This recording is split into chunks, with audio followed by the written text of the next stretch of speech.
പ്രിയപ്പെട്ട വിദ്യാർത്ഥികളെ, നാം ഈ വീഡിയോയിലൂടെ ചർച്ച ചെയ്യുന്നത് ലിറ്ററേച്ചർ ആൻഡ് ദ കണ്ടംപററി വേൾഡിലെ എത്തിക്സ് ആൻഡ് കൾച്ചർ എന്ന ബ്ലോക്ക് 5-ലെ യൂണിറ്റ് 1 ജോൺ ലെനൻ ആലപിച്ച ഇമാജിൻ എന്ന പാട്ടിനെ കുറിച്ചുള്ള ചാപ്റ്ററാണ്. റീക്യാപ്പ് നോക്കാം. The social aspects in the lyric of Imagine are historically read very often in every stanza. Imagine എന്ന ഗാനത്തിലെ സാമൂഹ്യ വശങ്ങൾ ചരിത്രപരമായി എല്ലാ ഖണ്ഡികളിലും വായിക്കപ്പെടുന്നു. The first stanza, which mentions heaven and hell, symbolizes the hereafter worlds. ഒന്നാമത്തെ ഖണ്ഡിക സ്വർഗം, നരകം എന്നിവയെക്കുറിച്ച് പരാമർശിക്കുന്നു. അത് പരലോകത്തെ പ്രതീകപ്പെടുത്തുന്നു. In the second stanza, Lennon writes about countries which symbolize border, races and culture. രണ്ടാമത്തെ ഖണ്ഡികയിൽ ലെനൻ അതിർത്തി, വംശം, സംസ്കാരം എന്നിവയെ പ്രതീകപ്പെടുത്തുന്നു. The writer figures out the same symbols in the fourth stanza. Imagine no possessions to throw out their ego to share the world. നാലാമത്തെ ഖണ്ഡികയിൽ എഴുത്തുകാരൻ ഇതേ ചിഹ്നങ്ങൾ കണ്ടെത്തുന്നു. ലോകം പങ്കിടാൻ അഹംഭാവം ഉപേക്ഷിക്കുക. In the third and fifth stanzas, which almost have the main message of the lyric of the unite the people as one society in the one world they live in. മൂന്നാമത്തെയും അഞ്ചാമത്തെയും ഖണ്ഡികയിൽ അവർ ജീവിക്കുന്ന ലോകത്ത് ആളുകളെ ഒരു സമൂഹമായി ഒന്നിപ്പിക്കുക എന്ന ഗാനത്തിൻ്റെ പ്രധാന സന്ദേശമുണ്ട്. All the experience of Lennon get painted in the lyric, giving a picture of the current era. ലെനൻ്റെ എല്ലാ അനുഭവങ്ങളും വരികളിൽ വരച്ചു കാട്ടുന്നു. അത് നിലവിലെ കാലഘട്ടത്തിൻ്റെ ഒരു ചിത്രം നൽകുന്നു. The lyric Imagine was made for peace as John Lennon's quest.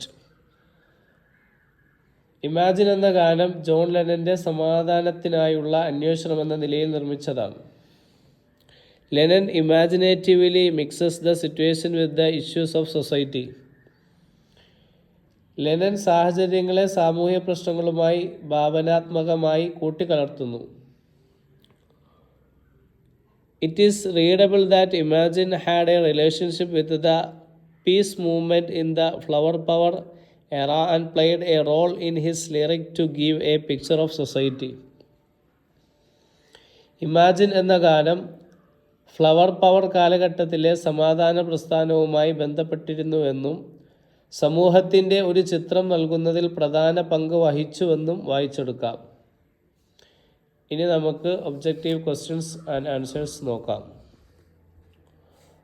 What are the 3 things that the lyric wants people to imagine? ഗാനരചയിതാവ് ആളുകളോട് സങ്കല്പിക്കാൻ ആവശ്യപ്പെടുന്ന 3 കാര്യങ്ങൾ ഏതാണ്? Answer: religion, country and possession. മതം, രാജ്യം, കൈവശം വെക്കൽ. രണ്ടാമത്തെ ചോദ്യം, why does the poets want A world without countries? എന്തുകൊണ്ടാണ് കവി രാജ്യങ്ങളില്ലാത്ത ഒരു ലോകം ആഗ്രഹിക്കുന്നത്?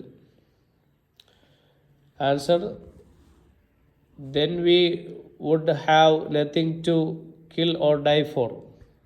അപ്പോൾ നമുക്ക് കൊല്ലാനോ മരിക്കാനോ ഒന്നുമില്ല. മൂന്നാമത്തെ question, what does the poet call himself? കവി സ്വയം വിശേഷിപ്പിക്കുന്നത് എന്താണ്? എ ഡ്രീമർ, ഒരു സ്വപ്നക്കാരൻ എന്നാണ് സങ്കല്പിക്കുന്നത്. നാലാമത്തെ ചോദ്യം, why is Imagine all people repeat 3 times? എല്ലാവരും സങ്കല്പിക്കുക എന്ന് 3 തവണ ആവർത്തിക്കുന്നത് എന്തുകൊണ്ടാണ്? Answer: to emphasise his invitation to the listener. കേൾവിക്കാരിലേക്കുള്ള തൻ്റെ ക്ഷണം ഊന്നിപ്പറയാൻ. അഞ്ചാമത്തെ ചോദ്യം, what is the poet's vision of peace? സമാധാനത്തെക്കുറിച്ചുള്ള കവിയുടെ കാഴ്ചപ്പാട് എന്താണ്? Answer a world without violence. അക്രമമില്ലാത്ത ഒരു ലോകം. ആറാമത്തെ ചോദ്യം, what does the country symbolise in the poem? കവിതയിൽ രാജ്യം എങ്ങനെയാണ് പ്രതീകപ്പെടുത്തുന്നത്? Answer a border, അതിർത്തിയെ. ഏഴാമത്തെ ചോദ്യം, the song has been divided into how many stanzas? ഈ ഗാനം എത്ര ഖണ്ഡികളായി തിരിച്ചിരിക്കുന്നു? Answer 5 stanzas, 5 ഖണ്ഡികളാൽ. എട്ടാമത്തെ ചോദ്യം, the fifth stanza is A repetition of which stanza?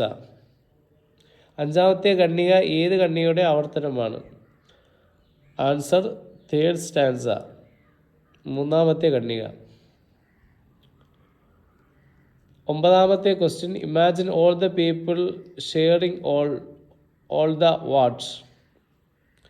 എല്ലാവരും പങ്കുവെക്കുന്നത് സങ്കല്പിക്കുക. എന്ത്? ആൻസർ വേൾഡ്സ്, ലോകം.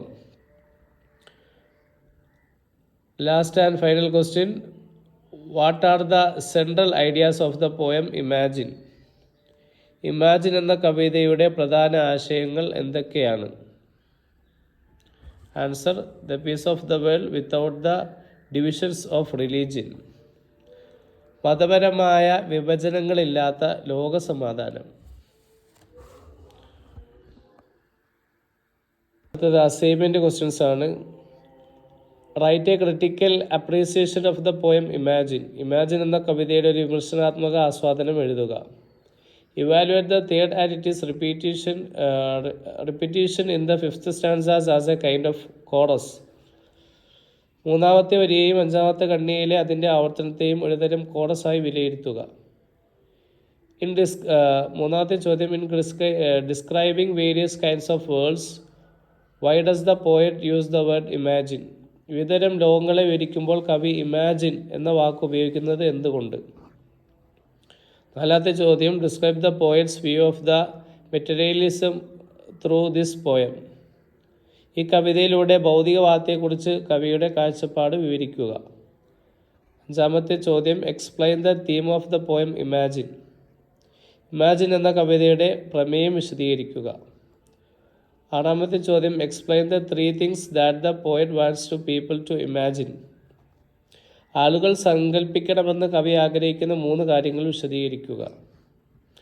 ഏഴാമത്തെ ചോദ്യം, explain the use of the technique of repetition used in the poem imagine.